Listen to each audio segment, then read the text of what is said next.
త్రివిక్రమ్ శ్రీనివాస్ రీసెంట్గా కాదు పాతదే వీడియో ఒక ఆడియో ఫంక్షన్లో చెప్తాడు, అమరావతి కథలు అనే ఒక పుస్తకం ఉంటుంది దాంట్లో అని చెప్పిన తర్వాత గురుజీ దగ్గర మంచి స్టఫ్ ఉంటుంది కదా అని చెప్పి నేను వెళ్ళి బుక్ కొనుక్కొని తెచ్చుకున్న తర్వాత ఆయన చెప్పిన కథ ఏమో కానీ ఫస్ట్ ఆ బుక్లో కథ ఉంటుంది వరద అని.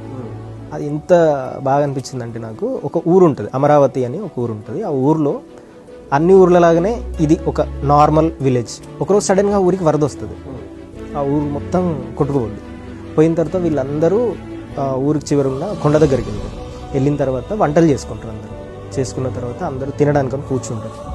అదే లైన్లో బ్రాహ్మణుడు ఉంటాడు, అదే లైన్లో మాలవాడు ఉంటాడు, అదే లైన్లో చాకలివాడు ఉంటాడు. వీళ్ళంతా ఉన్నప్పుడు వడ్డించేవాడు మాల వడ్డిస్తూ వచ్చి బ్రాహ్మణుని దగ్గర ఆగుతాడు. అరే నేను వడ్డిస్తే తింటాడో లేదో, కొడతాడేమో అని భయంతో వెనక్కి వెళ్ళిపోతే ఆయన వెనక్కి పిలుస్తాడు. ఆ అబ్బాయి పిలిచి, నాకు ఆకలి అవుతుంది, నీకు ఆకలి అవుతుంది, నువ్వు పెడితే నెయ్యి వేరే పెడితే వేరే కాదు కదా, ఎవడు పెట్టినా ఒకటే, పెట్టి నువ్వు కూడా కూర్చో తిందామని.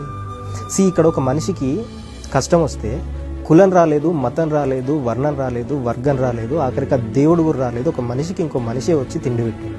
మొత్తం కథ అయిపోయిన తర్వాత లాస్ట్కి ఒక లైన్ ఉంటుంది, ఆ వరద వచ్చి ఈ మనిషి లోపల ఉన్న బురదను కడిగేసి వెళ్ళిపోయింది. ఎక్సలెంట్.